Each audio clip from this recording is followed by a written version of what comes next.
அஸ்ஸலாமு அலைக்கும். Hello everyone. இன்னைக்கு நம்ம பார்க்க போகிற ரெசிபி பார்த்திங்கன்னா ஒரு ஈவினிங் ஸ்நாக் தாங்க. பஜ்ஜி ரெசிபி பார்க்க போகிறோம். ஒரே மாவில் நம்ம பல வகையான பஜ்ஜி நம்ம இன்றைக்கி பார்க்க போகிறோம். வீடியோக்குள்ளே போகிறதுக்கு முன்னாடி நீங்கள் இன்னமும் நம்ம சேனலை சப்ஸ்கிரைப் பண்ணால் அப்படின்னா சப்ஸ்கிரைப் பண்ணிக்கோங்க. பக்கத்துக்கு பெல் ஐக்கான் கிளிக் பண்ணிக்கோங்க. மறக்காம ஆல் பட்டனை கிளிக் பண்ணிக்கோங்க. அப்போ தான் நான் போகிற ரெசிபிஸ் அண்ட் டிப்ஸ் உங்களுக்கு நோட்டிஃபிகேஷன் சேரும். வாங்க இப்போ வீடியோக்குள்ளே போகலாம். இப்போ நம்ம என்னென்ன பஜ்ஜி பார்த்துருவோங்க. இன்றைக்கி நான் வாழைக்காய் பஜ்ஜி பண்ண போகிறேன், மிளகா பஜ்ஜி, உருளைக்கிழங்குல பண்ண போகிறோம், முட்டை பஜ்ஜி, வெங்காயம், ப்ரெட்டில். இப்போ நம்ம பஜ்ஜி மாவை நம்ம ரெடி பண்ணிக்கலாங்க. இப்போ நான் 1/2 கிலோ ரெடிமேட் பஜ்ஜி மிக்ஸ் எடுத்துருக்கேங்க. அதில் 1/2 டேபிள் ஸ்பூன் தனி மிளகாய் தூள் சேர்த்துட்டு 2 டேபிள் ஸ்பூன் அரிசி மாவு சேர்த்துக்கிறேன். 1/4 டேபிள் ஸ்பூன் பேக்கிங் சோடா சேர்த்துக்கிறேங்க. கொஞ்சமாக ஃபுட் கலரிங் சேர்த்துக்கிறேன். 1/4 டேபிள் ஸ்பூன் பெருங்காயத்தூள் சேர்த்துட்டு தேவையான அளவுக்கு உப்பு சேர்த்துட்டு இது நல்லா மிக்ஸ் பண்ணிக்கலாங்க.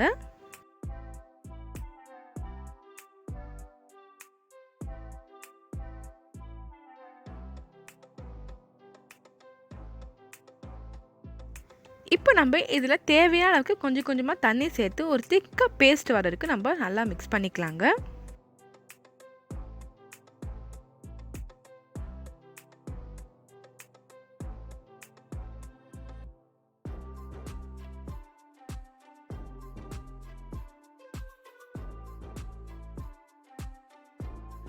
ரொம்ப தண்ணி இல்லாமல் ரொம்ப திக்காக இல்லாமல் இந்த மாதிரி கரெக்டான பதத்துக்கு வர வரைக்கும் தண்ணி சேர்த்து நல்லா மிக்ஸ் பண்ணி ரெடி பண்ணி வச்சுக்கோங்க.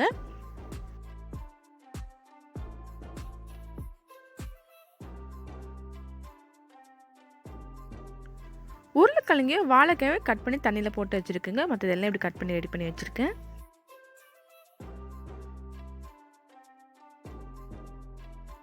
ஒரு கடாயில் பஜ்ஜி பொரிக்கிறதுக்கு தேவையான அளவுக்கு எண்ணெய் சேர்த்து சூடு வரட்டோங்க. சூடு வந்ததுக்கப்புறமா இப்போ நான் ஃபஸ்ட்டு வாழைக்காய் பொரிச்சிடுறேன். இது மாதிரி கொஞ்சமாக டிப் பண்ணி நம்ம எண்ணெயில் போட்டு பொரிச்சு எடுப்போம்.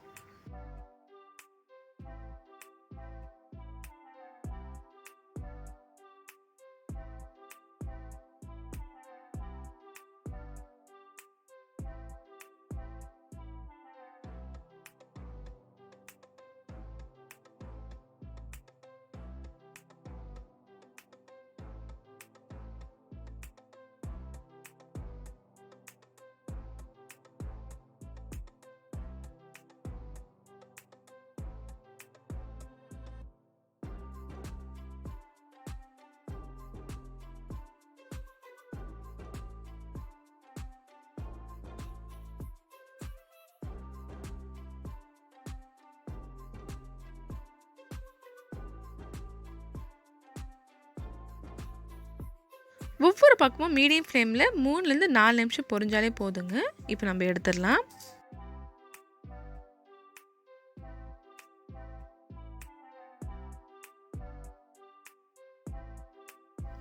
அடுத்ததாக இப்போ பார்த்தீங்கன்னா நான் உருளைக்கிழங்கு பொரிக்கிறேன். அதே மாதிரி தான் டிப் பண்ணி பொரிச்சு எடுப்போம்.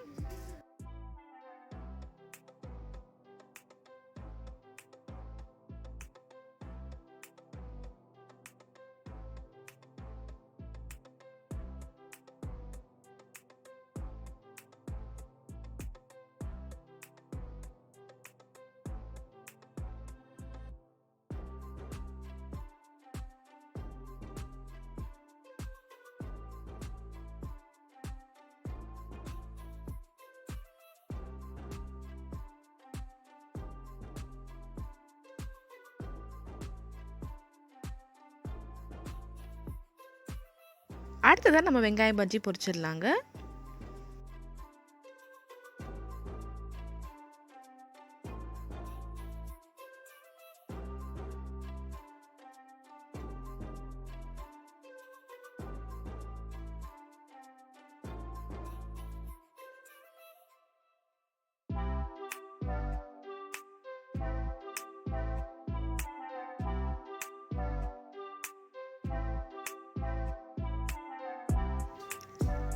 அடுத்ததாக மிளகாய் பஜ்ஜி.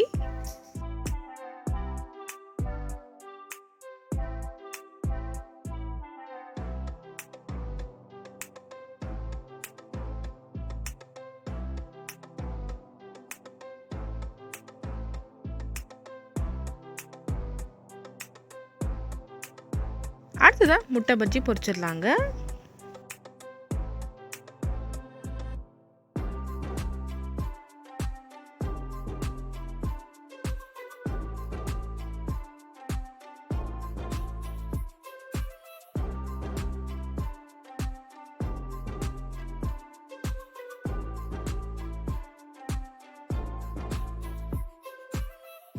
அடுத்ததாக பிரெட் பஜ்ஜியும் பொரிச்சிடலாங்க. அவ்வளோதாங்க, ஒரே மாவில் எத்தனை வகையான பஜ்ஜி இன்றைக்கி நம்ம பார்த்தோம். கண்டிப்பாக நீங்களும் ட்ரை பண்ணி பாருங்கள்.